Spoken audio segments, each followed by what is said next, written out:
Sit in a get with you, baby, tonight. I don't wanna love, I don't wanna fight. I don't wanna have to tell you all the things I know. I don't wanna stay, but I don't wanna go.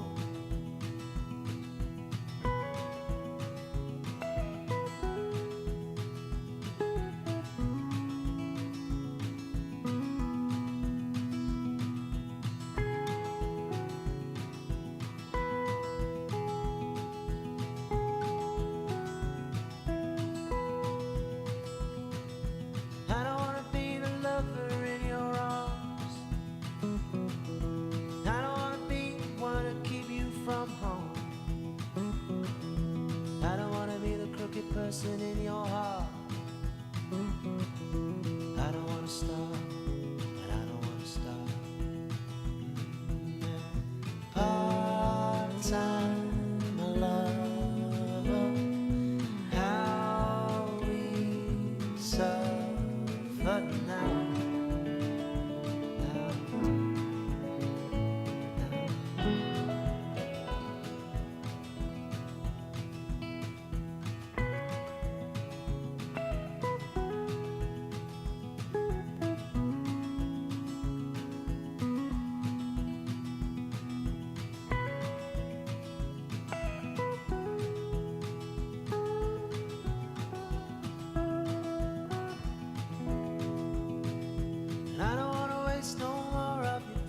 Time.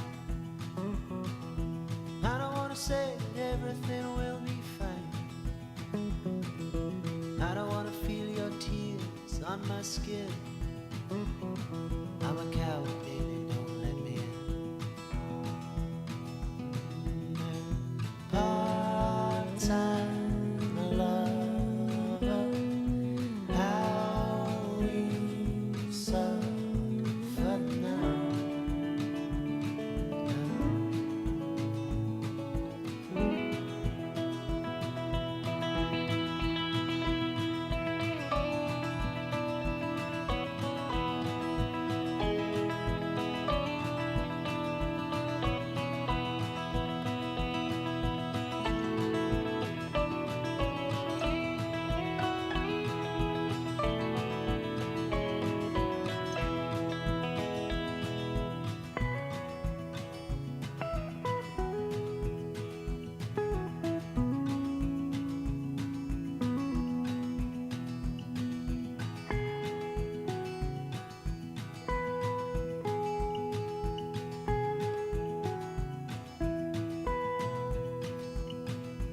I don't wanna sit in and get with you, baby, tonight.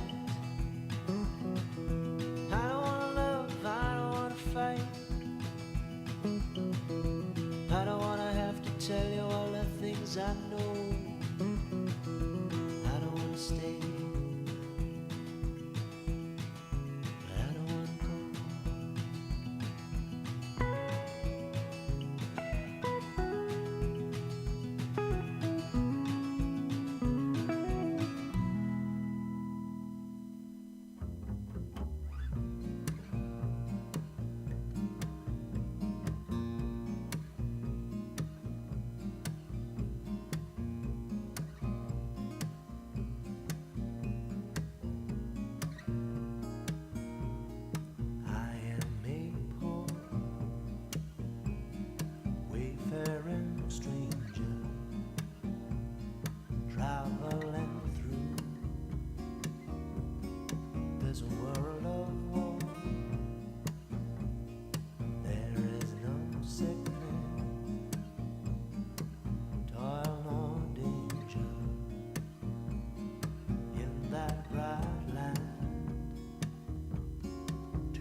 To see my mother, I'm going there, no more to roam. I'm just going over Jordan. I'm just going over home. And I know dark clouds will gather round me, and I know my way is rough and steep, but golden fields stretch out before me, where weary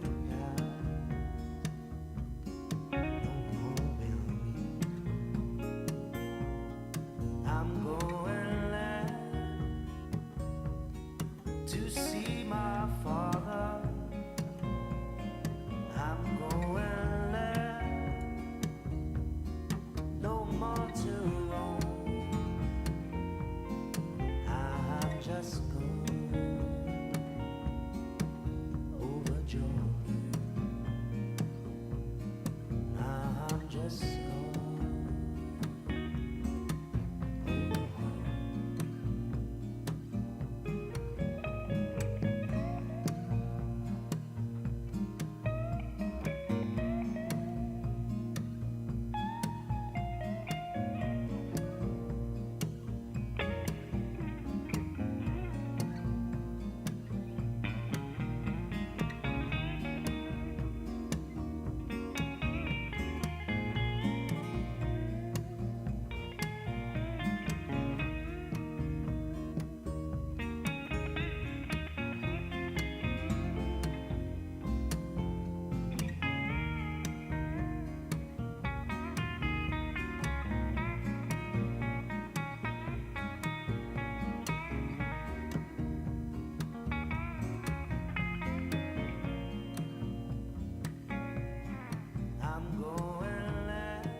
To see my brother, he said he'd meet me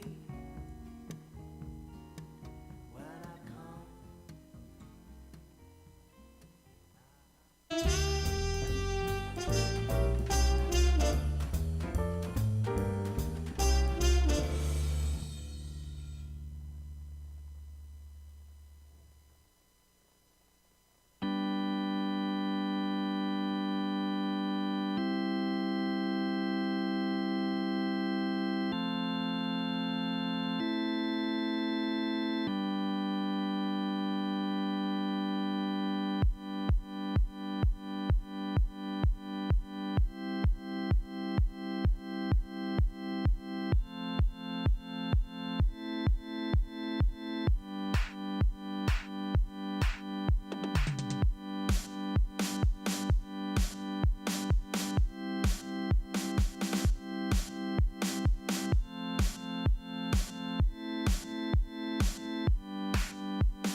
Hush, little darling, don't say a word.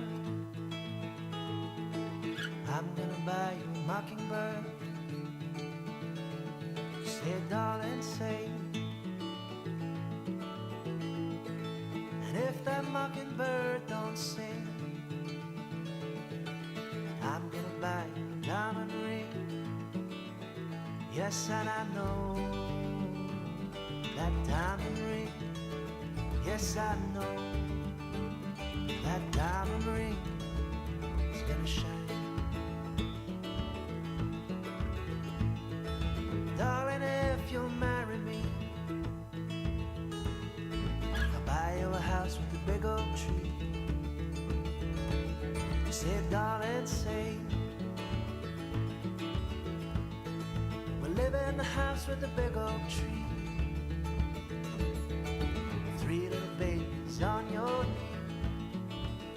Yes, and I know that diamond ring. Yes, I know that diamond ring is gonna shine.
So hush, little darling, don't say a word.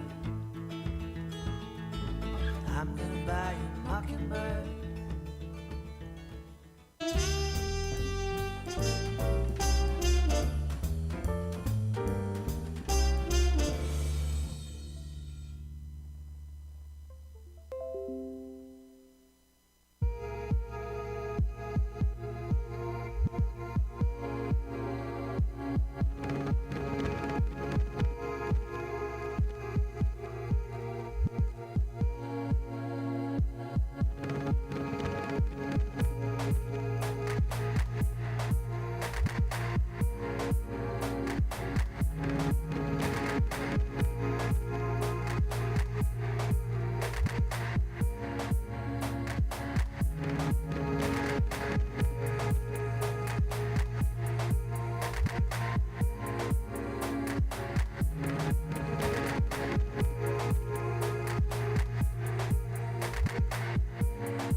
Good day. This is Thumbs United.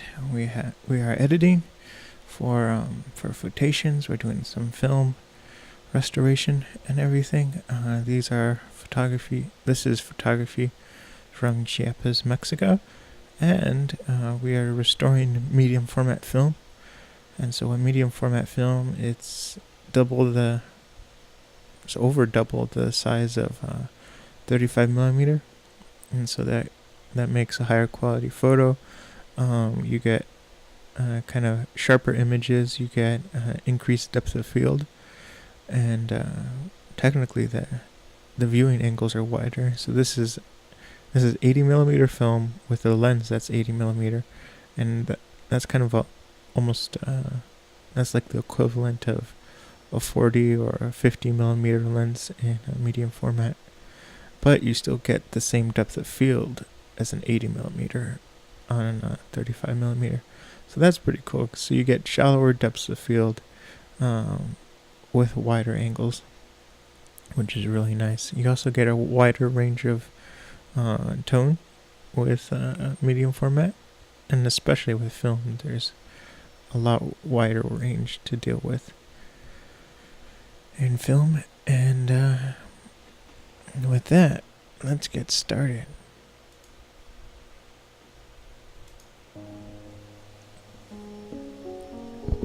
So I already feel a lot better. Like, yesterday I was kind of like, not just because I was tired, but it was just like, I don't know, my mood really went down, like, fast. It's kind of scary because it was like a reminder that, the depression's still there. And it was like, wow, that came back fast. And like, I have a new treatment plan that was working really well. But it's almost like the mafia.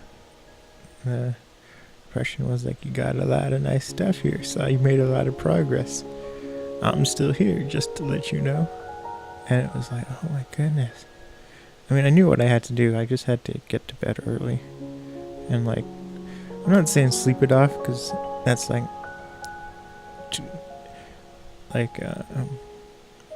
in some instances that's okay. But you shouldn't like sleep like an excessive amount, if that makes sense. But I knew if I just got to bed, rested, and woke up the next day, I would probably feel better. And I did and I do.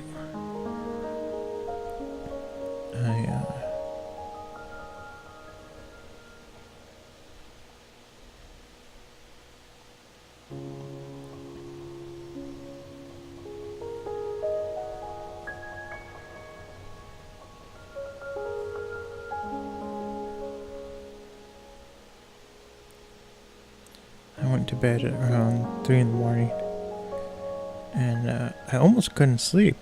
I drank coffee at 6 p.m. because I was so tired and I was going to do a late night stream. But the late night stream I finished at like 12:30, which is early for my late night stream. But so I did all that. I watched a couple of my relaxation videos, and then I was like really happy because it was like, I'm going to go to sleep, at 2:30. But then it was just like the coffee, even though I drank it at 6 p.m., it like finally started to kick in right at 2 in the morning. And I was like, oh. But there's a couple of techniques I have for falling asleep and like help speed up the process. And I'll share the secrets with you. But essentially what you have to do is you have to close your eyes and look down.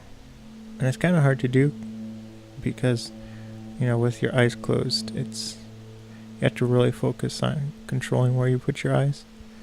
But you have to like look at the bottom eyelid and just, look down as far as you can go.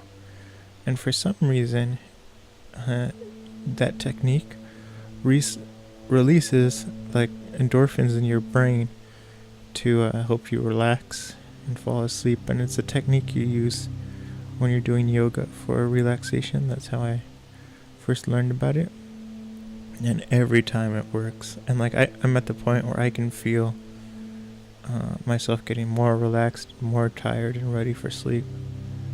And it's something I always forget about because I deal with like insomnia a lot, and some of it is induced by caffeine and stuff, but other times it's not. And I always forget about this trick until I've been trying to sleep for like an hour or 2 hours, and then I do it and boom, fall asleep. And so I always tell myself I should remember that trick and do it at the beginning, not 2 or 3 or 4 hours after trying to fall asleep. Another trick I heard is, if you're dealing with insomnia, what you should do is, if you can't sleep, get out of bed and just go do something. And the reason for that is you don't want to associate not being able to sleep with your bed, because you're kind of going to get conditioned to your bed isn't actually a place to sleep. And so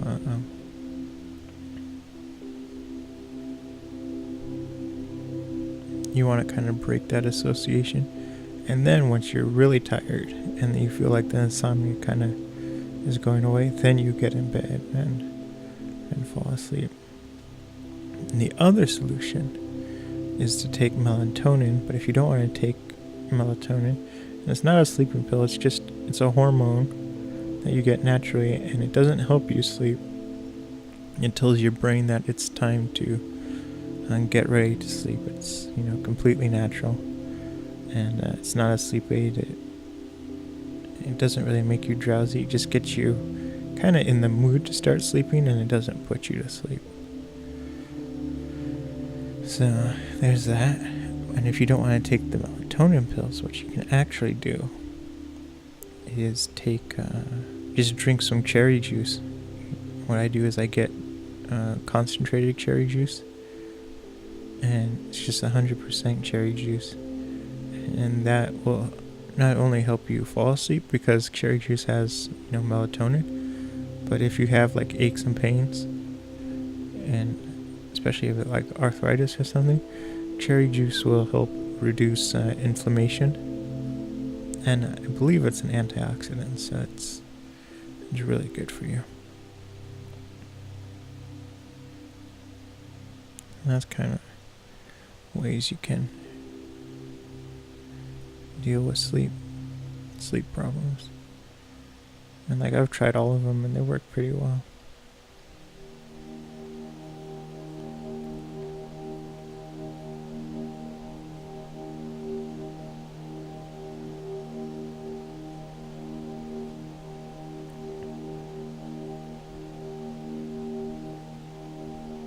So like I feel great.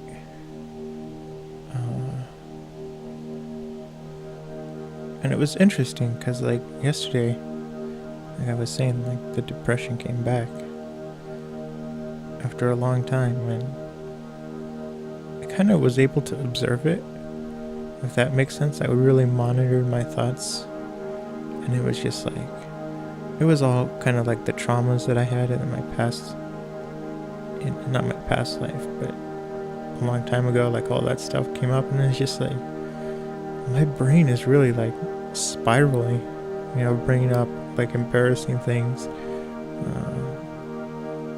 and like, just other parts that were actual trauma. And I was like, this is, terrible. No wonder I'm like getting so depressed. Because it was like, if I wasn't before, I would be now. So I'm not saying I just focused and fixed it, but I did try to control where my thoughts were going, think of just positive things.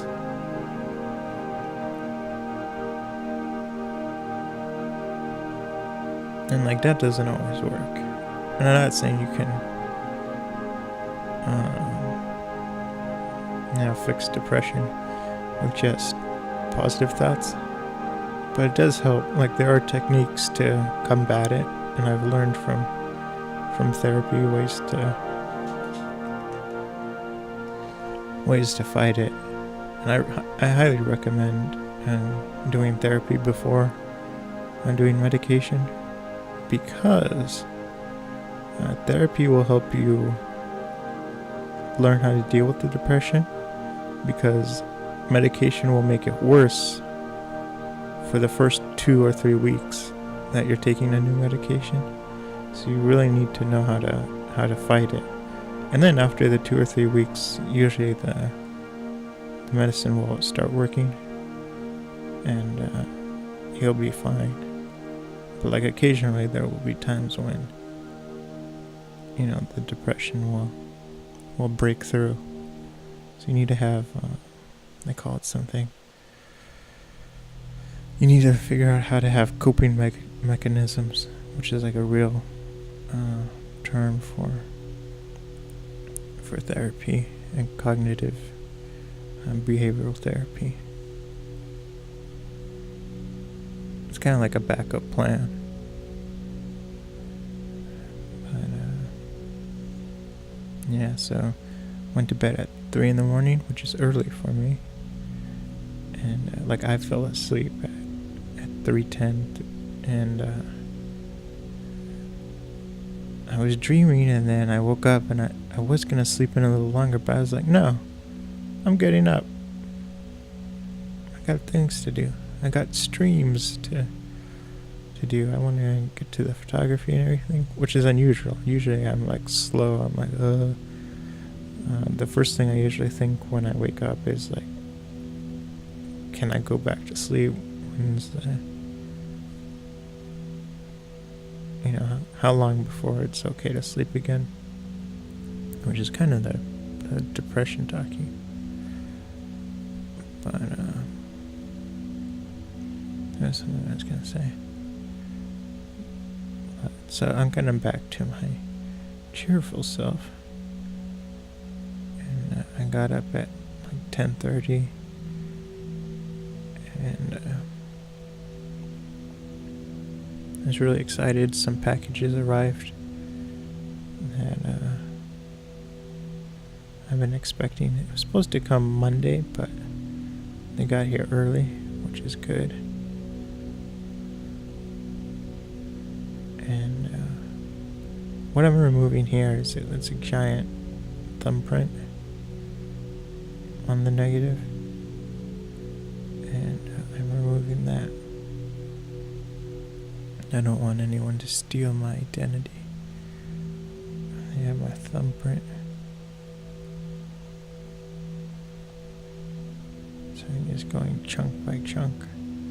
I don't actually want to remove the details from the images, which is why I'm going chunk by chunk.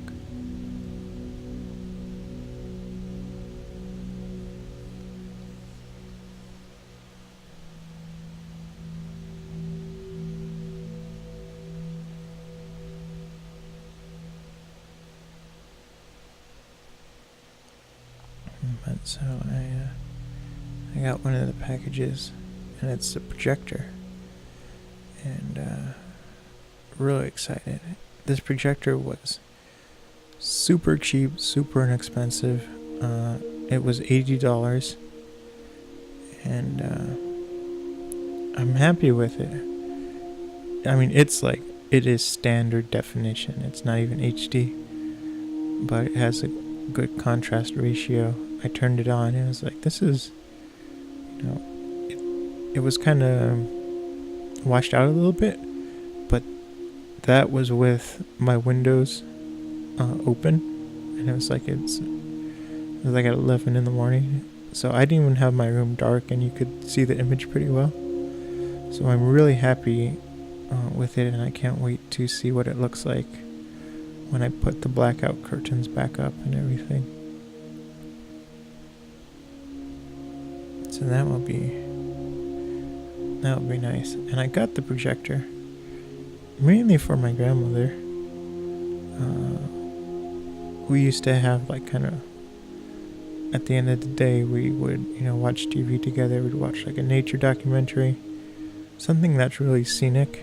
It's hard for her to follow plot lines because of her dementia and everything. So with nature and landscape stuff, you just have to see it and enjoy it. You don't have to really follow along with what they're saying. And to be honest, she's my number one fan. She always likes watching my short films and everything.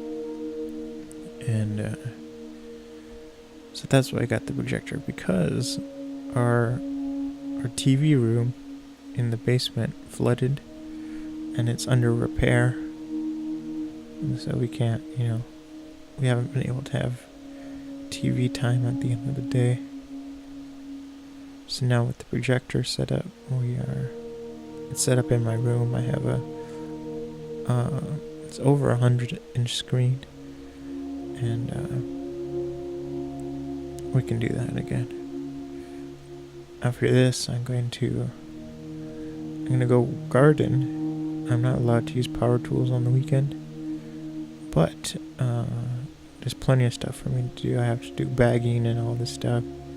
I cut down so many bushes and everything that it's gonna be a lot of work, a lot of bags. And then there was something else. I forgot what it was. Oh, so then after I do the gardening, I'm gonna go and really clean up my room. I get everything functional, throw away things I don't need, or donate them to the Salvation Army. Because there's a ton of stuff that I have from high school, which in 2019 will be 10 years ago. I don't need that stuff. I never look at it. It's just clogging up everything. And I don't use my room that much anymore because I moved to my office in the basement. I mainly just sleep in there. And so because of that, all the stuff on my desk and stuff, I just drop and go to bed. So I have to reorganize everything and find a home for equipment and all that stuff.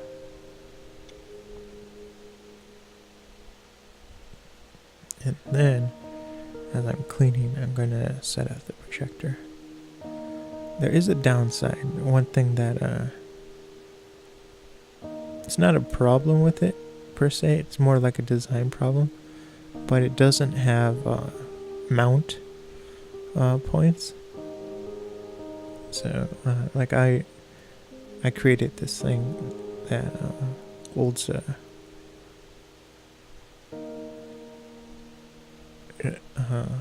what is the word? It's I can attach a mount. It's like a homemade mount to my tripod, and then I screw the projector in. And this was with my old projector. I'd screw it in, and then it was extremely sturdy and everything. And that was fine. But this one is just designed to sit on top of surfaces. So I think I have a solution. I have a portable desk that extends really high. So I think what I'm gonna do is use that. The problem is the part that extends really high is missing a screw. So I'm gonna have to go find a similar screw and put that in.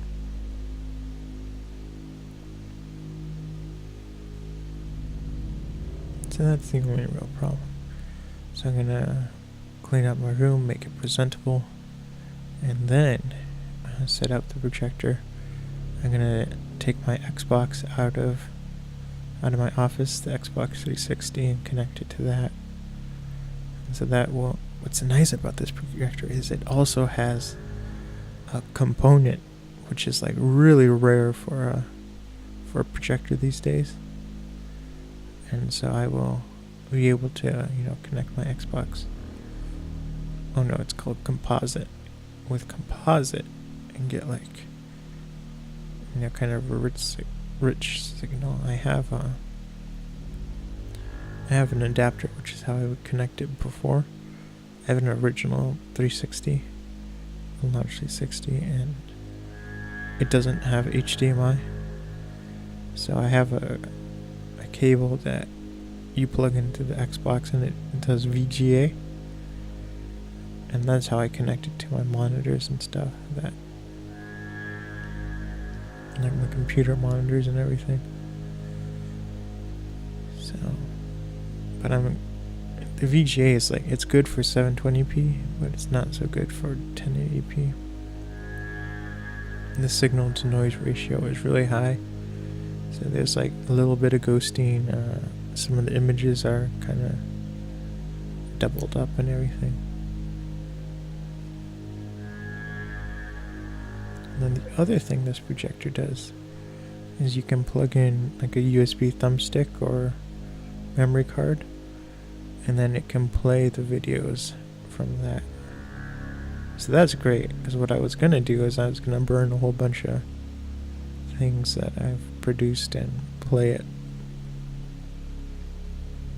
for my grandmother on, with the DVD player of the Xbox. But now I don't even have to do that. I can just put it on a memory card.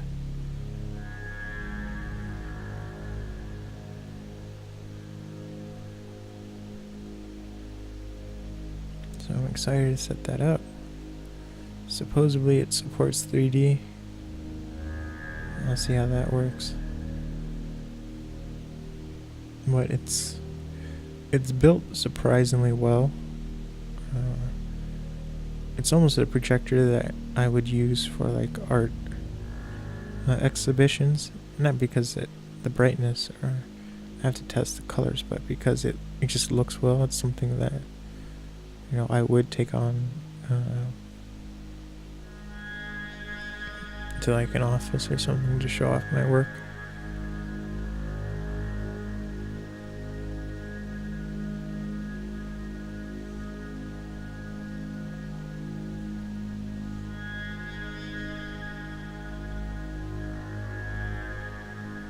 And there's another thumbprint.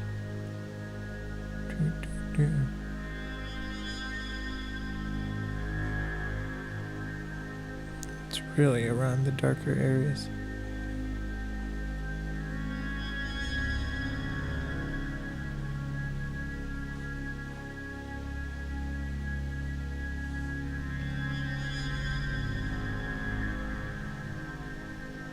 So we'll probably do 2 or 3 photographs before I have to get back to real work.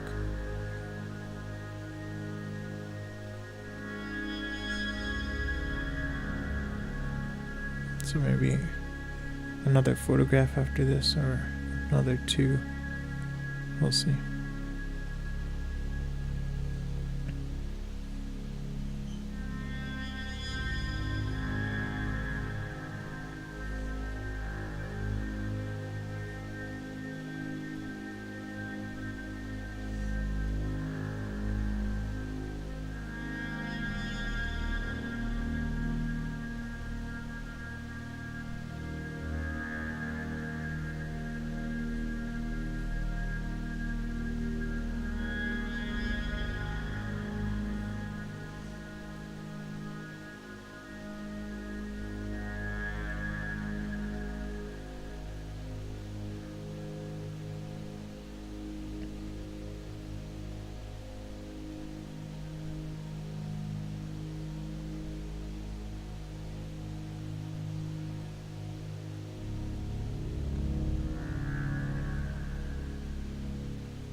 for whatever reason, the images are always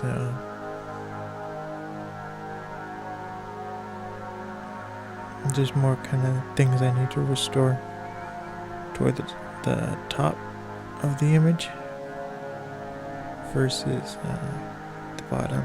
The bottom half of the image always goes by much faster than working at the top.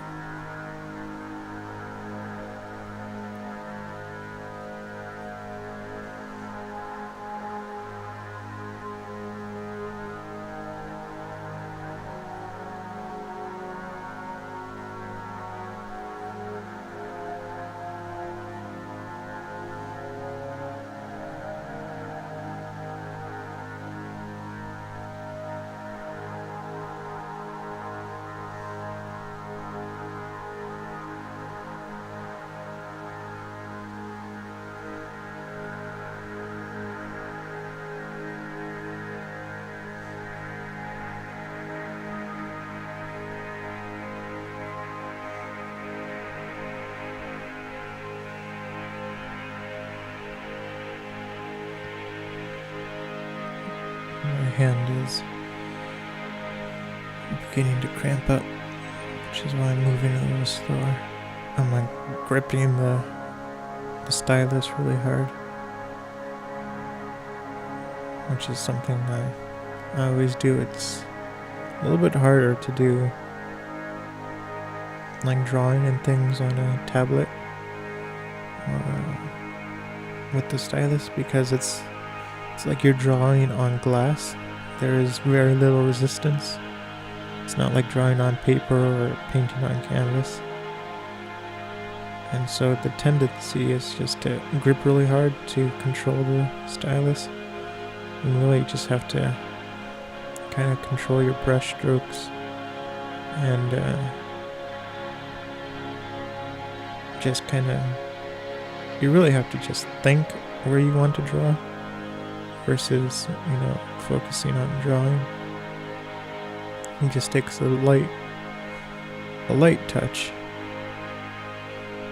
And so kind of my first impulse is always to grip it really hard, but then after my hand starts to kind of say, I'm gripping way too hard. I just have to kind of float around.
So I am going to go back to editing the New York project. We'll do that tonight.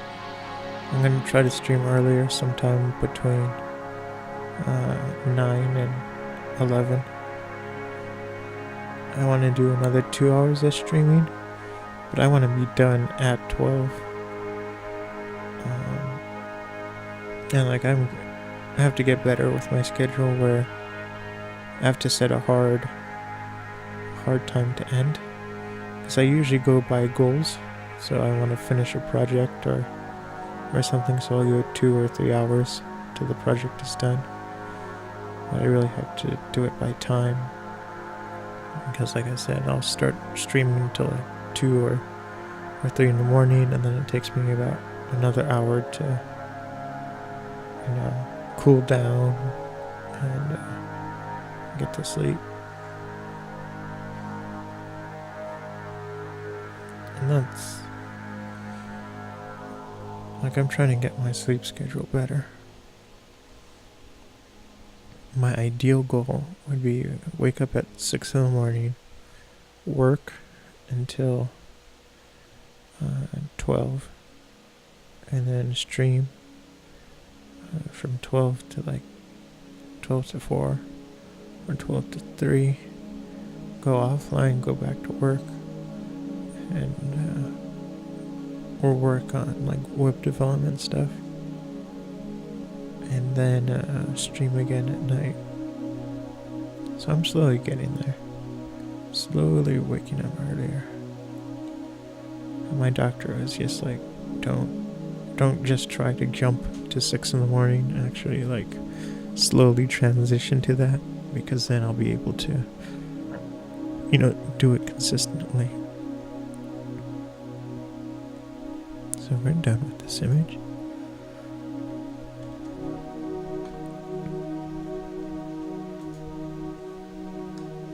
So this is the image. And this is at the pyramids of Izapa. They're short pyramids. They're between 7 and 10 feet tall. And it's not like Teotihuacan near Mexico City.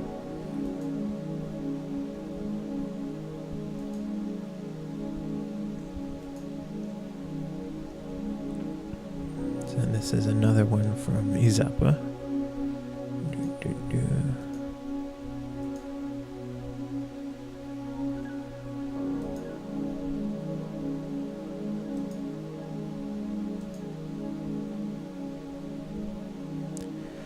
Okay, and these aren't the final tone mapped images. I'm still gonna play around with the brightness and contrast. Like here, there's a little bit area that was kind of misdeveloped, so I'm gonna have to go with the dodge and burn and darken it so it's more uniform. But these are 70 megapixel files, and that was from the limitation of the scanner. I ordered some color film, and so once I get that developed after taking the photos, I'm going to scan it differently, where I'm going to scan to get 100 megapixels or 120. The thing I have to do is I have to scan one image at a time. With film, if you don't know this, it's cut out in strips, so it's not just one photo per photo. One photo per negative. When you get it back, you cut them up into with medium format. It's strips of 3 frames, but with 35mm, it's 6 or 7, depending on how you're going to store it. And you get these little sheets that fit in a 3-ring binder, and they're plastic, and you can just slip the film into that.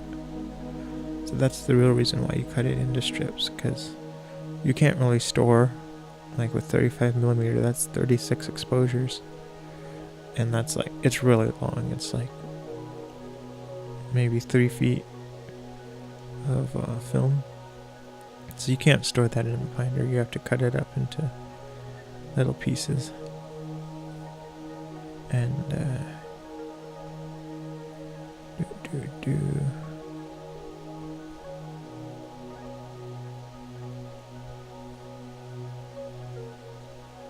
so that's kind of,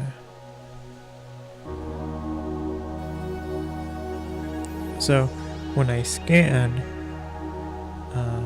I would scan the whole strip, all 3 images, and so it's really 200 or something, 221 megapixels, the whole scan. But what I will do next time for the color and all the other medium format I do is I'm going to scan it one image at a time, and I can do it higher resolution if I do it that way. The problem is it takes a lot longer. But now that I've scanned like most of my backlog, it should be fine. And the scans take like an uncomfortable amount of time. It's like 7 minutes, so it's really hard to do anything else because you have to constantly stop and start, the other project you're doing, and it takes a lot of RAM and everything. And so what I do sometimes is I'll play a video game or watch a movie and scan while doing that. So what I'm removing here is a giant thumbprint, but I'm doing it in chunks so I don't lose definition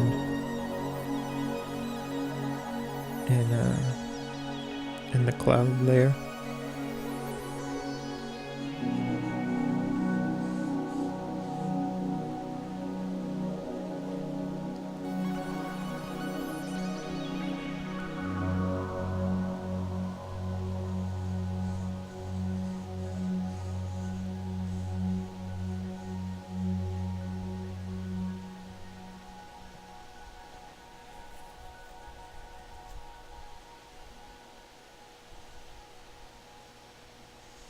So what I'm gonna have to do is just go backwards.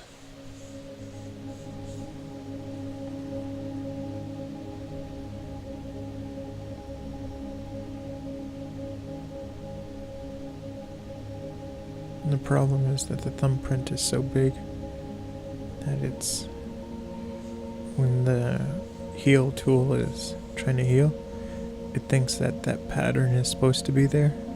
So it's copying and pasting the thumbprint from somewhere else and placing it there.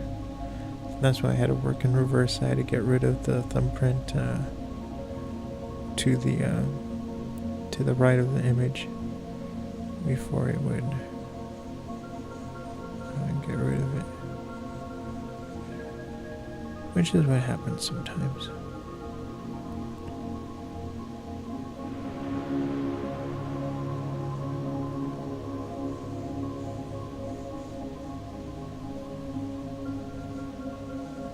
And I've kind of learned to trust the content-aware fill. Before I didn't really trust it.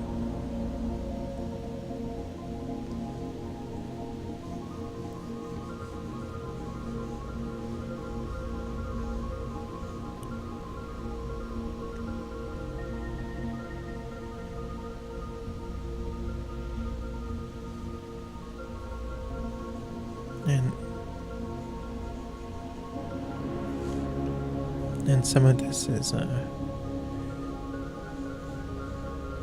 what is the word?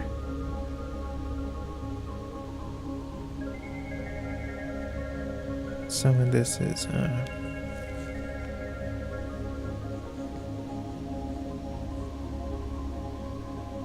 not a thumbprint. Some of it is a little bit of polarization from scanning.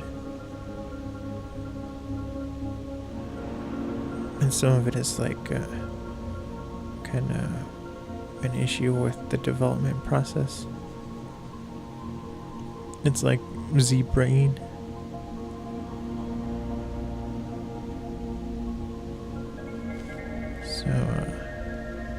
So there's that. I'm gonna take a short break and I'll be right back.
Okay, so I actually have to go. We'll go to the end of the image, just across, not the actual end of the image. But yeah, so I'll be back online sometime between 9 and 11. I'm gonna try really hard to get back online at around 9, and then we'll stream 3 hours or 2 hours. I'm gonna be working on the New York project again. We have that one episode to finish. So yeah, we'll do that sometime between 9 and 11 p.m. And I want to thank everyone for coming out.